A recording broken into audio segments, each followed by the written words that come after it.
God. Section 1. In the beginning. Chapter 1. Why was sin permitted? God is love. 1 John chapter 4, verse 16. His nature, His law is love. It ever has been. It ever will be. The high and lofty one that inhabiteth eternity, whose ways are everlasting, changeth not. With Him is no variableness, neither shadow of turning. Isaiah chapter 57, verse 15. Habakkuk chapter 3, verse 6. James chapter 1, verse 17. Every manifestation of creative power is an expression of infinite love. The sovereignty of God involves fullness of blessing to all created beings. The psalmist says, "Strong is thy hand, and high is thy right hand. Righteousness and judgment are the foundation of thy throne. Mercy and truth go before thy face. Blessed is the people that know the joyful sound. They walk, O Lord, in the light of thy countenance. In thy name do they rejoice all the day, and in thy righteousness are they exalted. For thou art the glory of their strength. For our shield belongeth unto Jehovah, and our King to the Holy One." Psalm 89, verses 13 to 18, in the Revised Version.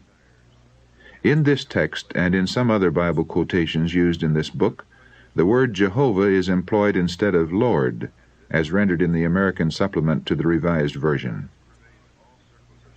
The history of the great conflict between good and evil, from the time it first began in heaven to the final overthrow of rebellion and the total eradication of sin, is also a demonstration of God's unchanging love.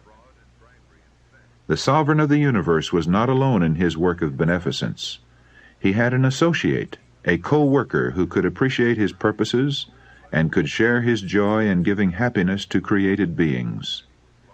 In the beginning was the Word, and the Word was with God, and the Word was God. The same was in the beginning with God. John chapter 1, verses 1 and 2. Christ, the Word, the only begotten of God, was one with the eternal Father, one in nature, in character, in purpose.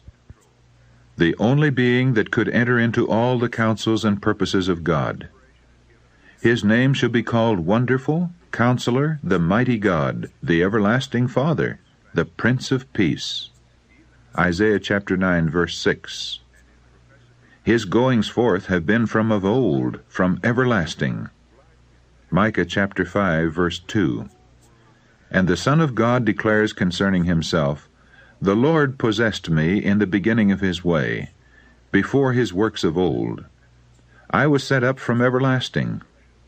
When He appointed the foundations of the earth, then I was by Him, as one brought up with Him, and I was daily His delight, rejoicing always before Him."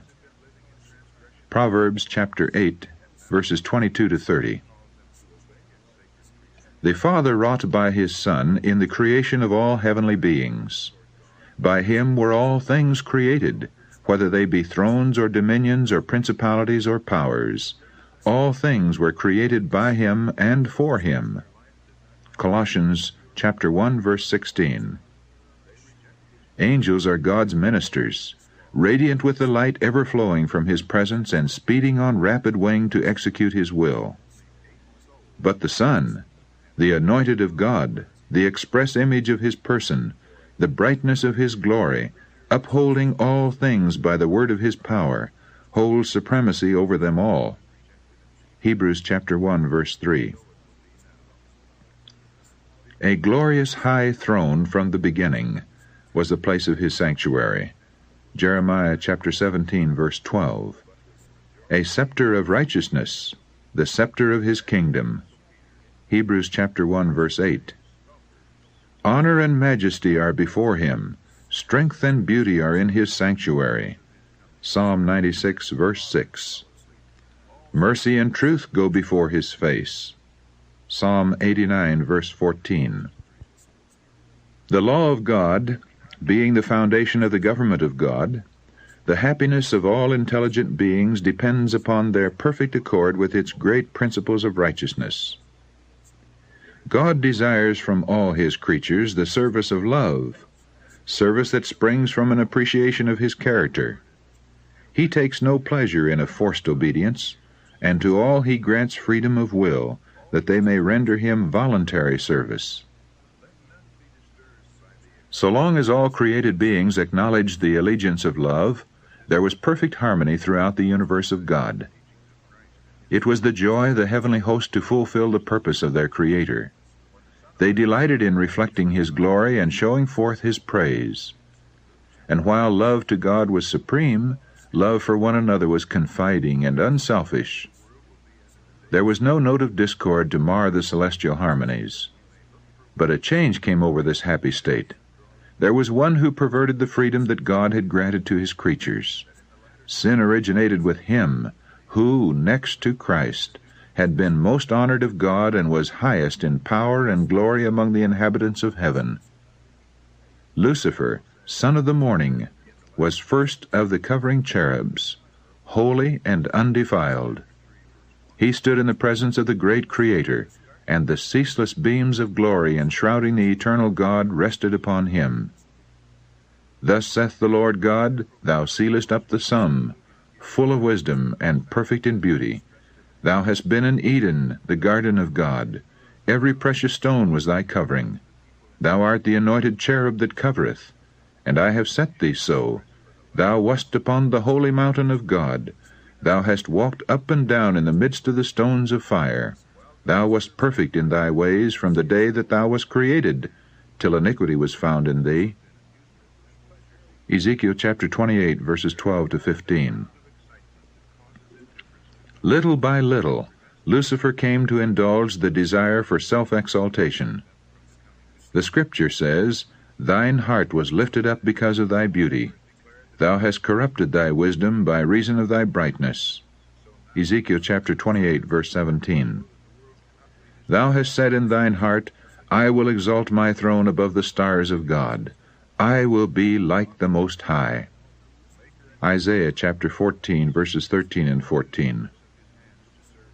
Though all his glory was from God, this mighty angel came to regard it as pertaining to himself.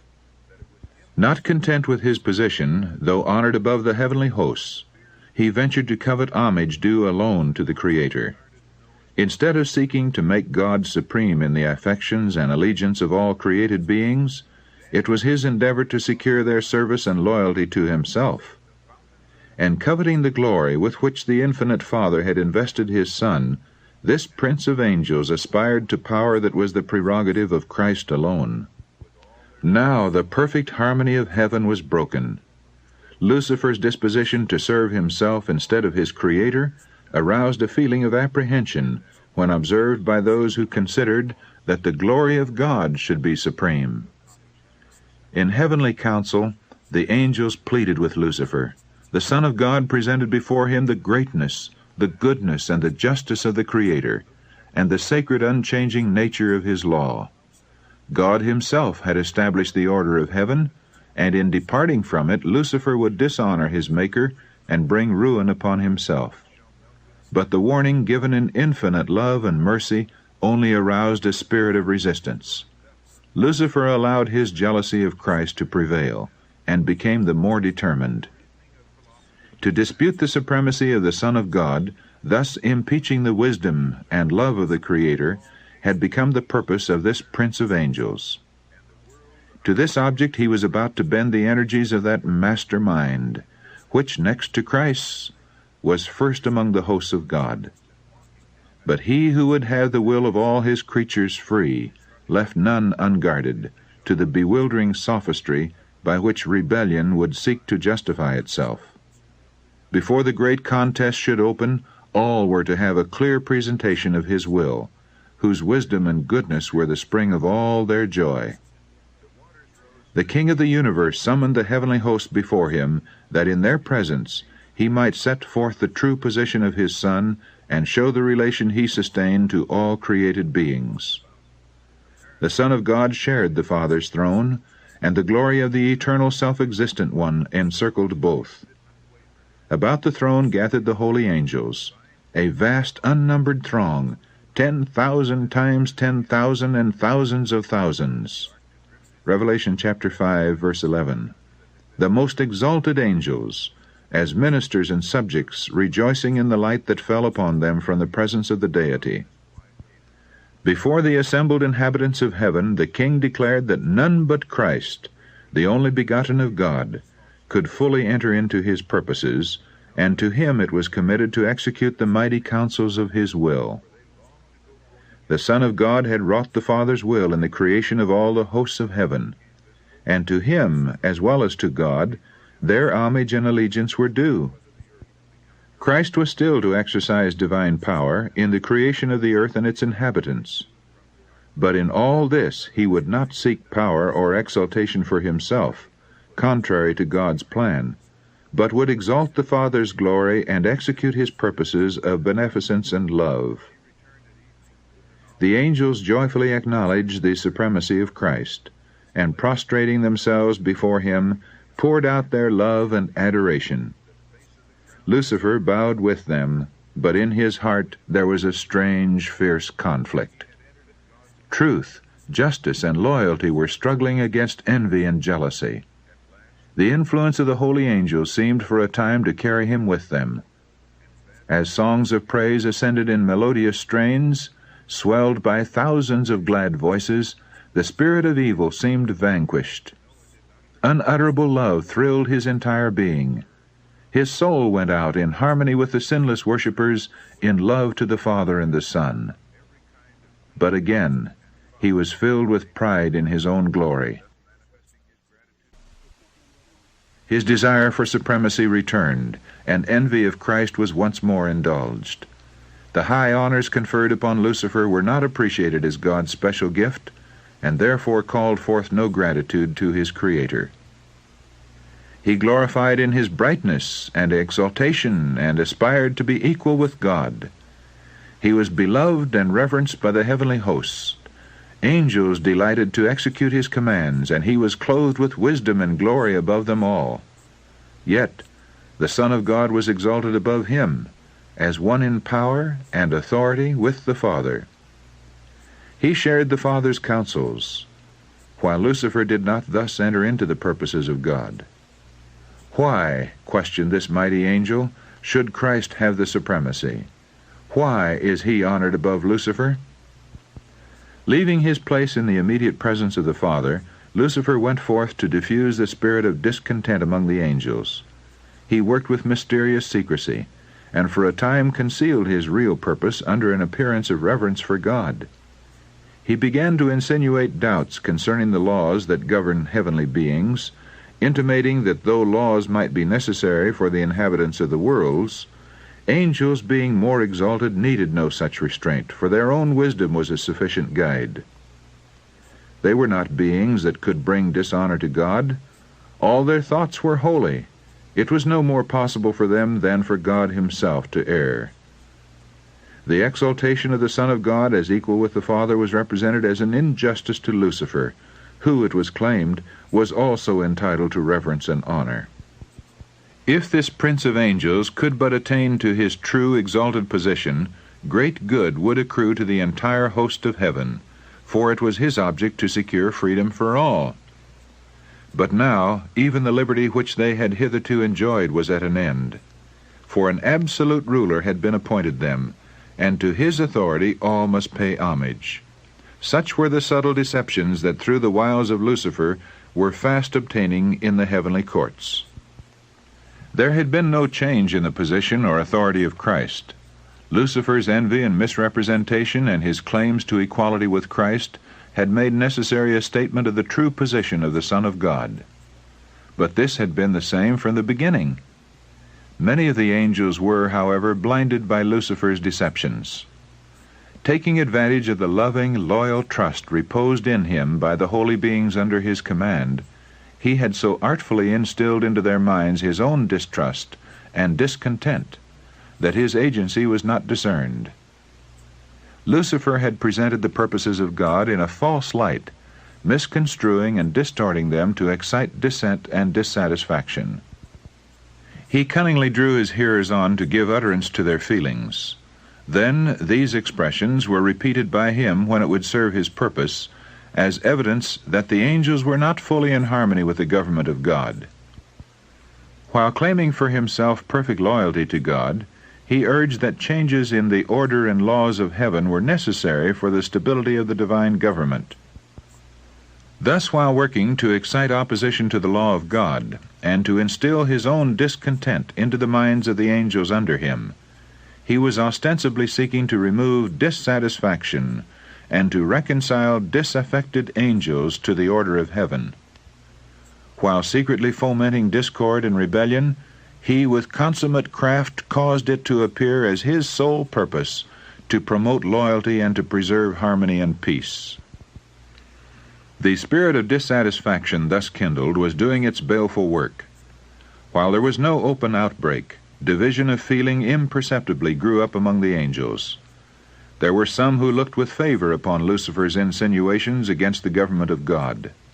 Although they had heretofore been in perfect harmony with the order which God had established, they were now discontented and unhappy because they could not penetrate his unsearchable counsels. They were dissatisfied with his purpose in exalting Christ. These stood ready to second Lucifer's demand for equal authority with the Son of God.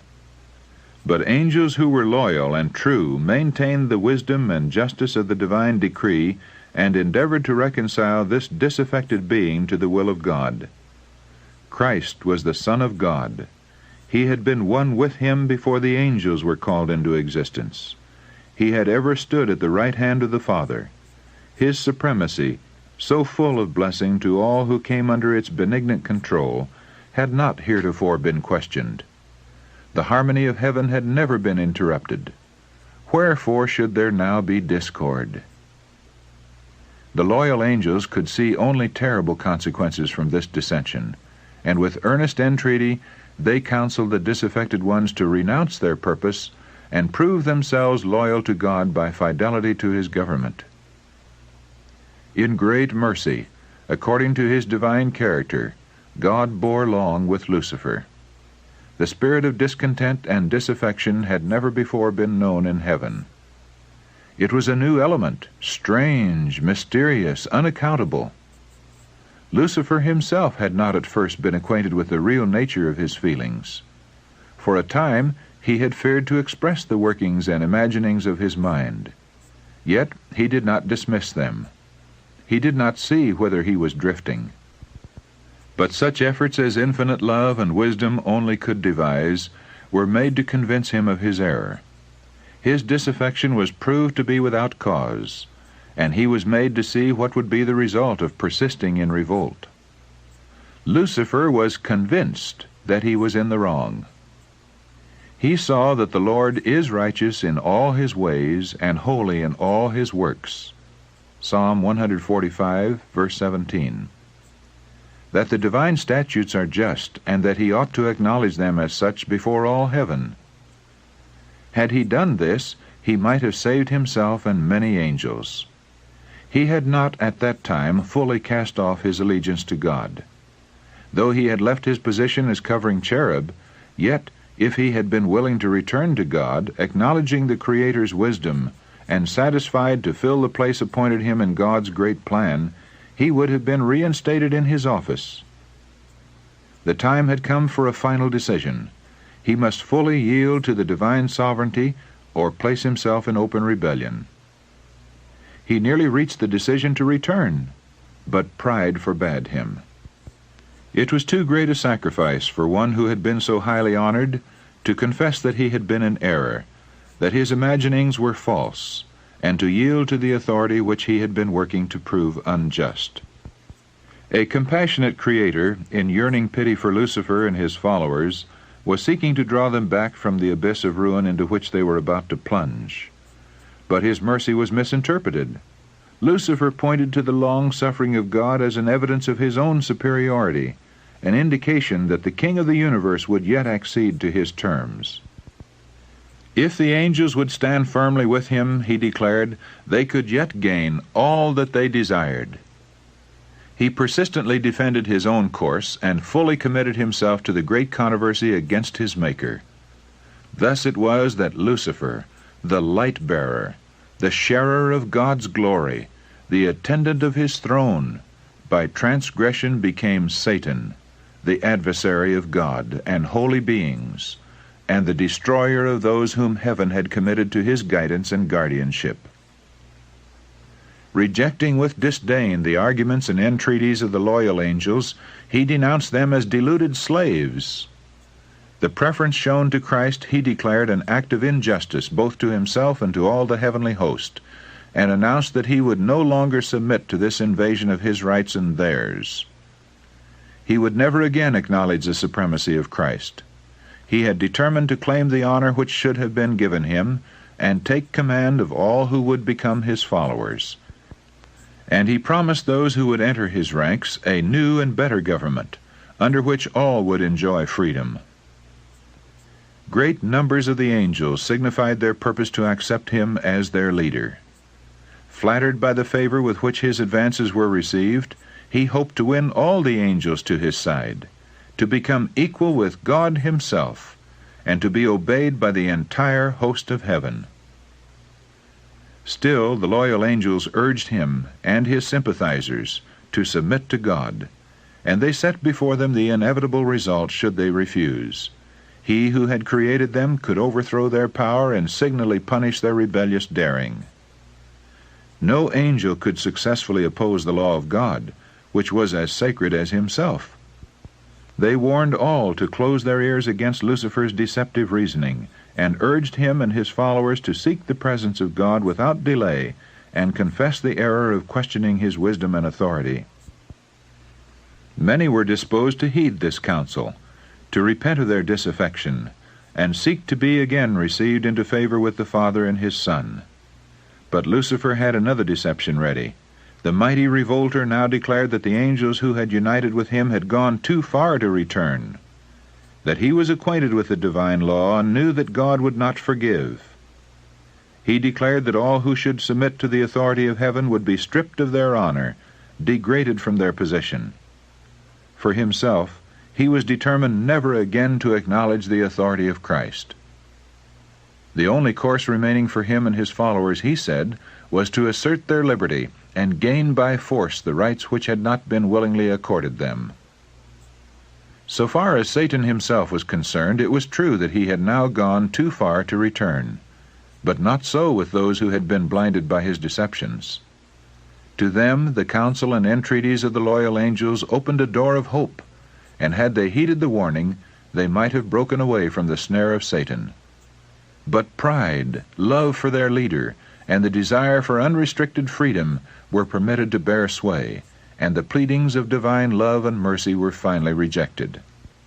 God permitted Satan to carry forward his work until the spirit of disaffection ripened into active revolt. It was necessary for his plans to be fully developed, that their true nature and tendency had been highly exalted. He was greatly loved by the heavenly beings, and his influence over them was strong. God's government included not only the inhabitants of heaven, but of all the worlds that he had created. And Lucifer had concluded that if he could carry the angels of heaven with him in rebellion, he could carry also all the worlds. He had artfully presented his side of the question, employing sophistry and fraud to secure his objects. His power to deceive was very great. By disguising himself in a cloak of falsehood, he had gained an advantage. All his acts were so clothed with mystery that it was difficult to disclose to the angels the true nature of his work. Until fully developed, it could not be made to appear the evil thing it was. His disaffection would not be seen to be rebellion. Even the loyal angels could not fully discern his character or see to what his work was leading. Lucifer had at first so conducted his temptations that he himself stood uncommitted.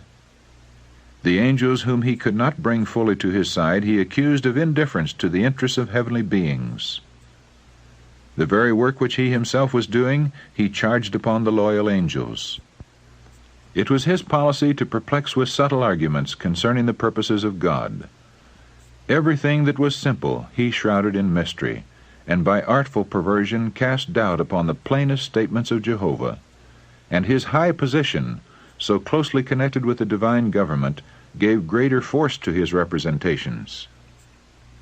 God could employ only such means as were consistent with truth and righteousness. Satan could use what God could not: flattery and deceit.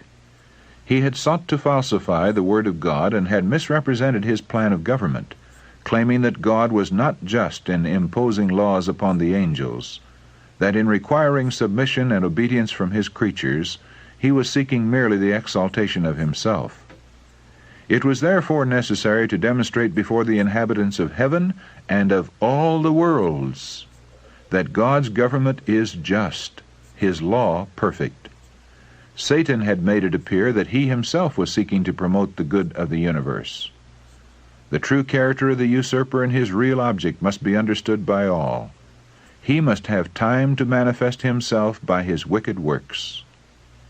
The discord which his own course had caused in heaven, Satan charged upon the government of God. All evil he declared to be the result of the divine administration. He claimed that it was his own object to improve upon the statutes of Jehovah. Therefore, God permitted him to demonstrate the nature of his claims, to show the working out of his proposed changes in the divine law. His own work must condemn him. Satan had claimed from the first that he was not in rebellion. The whole universe must see the deceiver unmasked. Even when he was cast out of heaven, infinite wisdom did not destroy Satan. Since only the service of love can be acceptable to God, the allegiance of his creatures must rest upon a conviction of his justice and benevolence. The inhabitants of heaven and of the worlds, being unprepared to comprehend the nature or consequences of sin, could not then have seen the justice of God in the destruction of Satan. Had he been immediately blotted out of existence, some would have served God from fear rather than from love. The influence of the deceiver would not have been fully destroyed, nor would the spirit of rebellion have been utterly eradicated.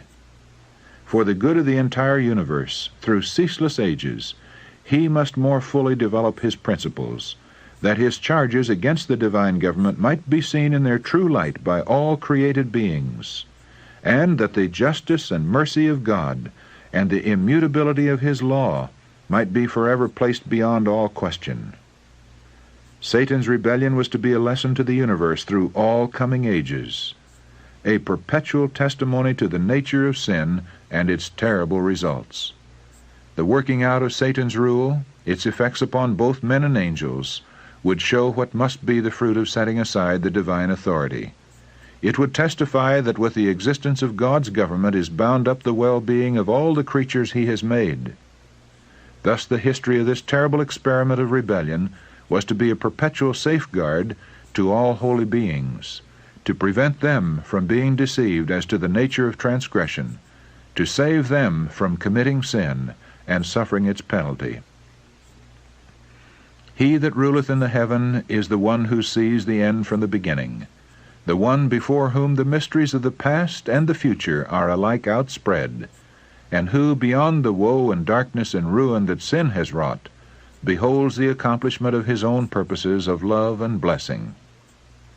Though clouds and darkness are round about him, righteousness and judgment are the foundation of his throne.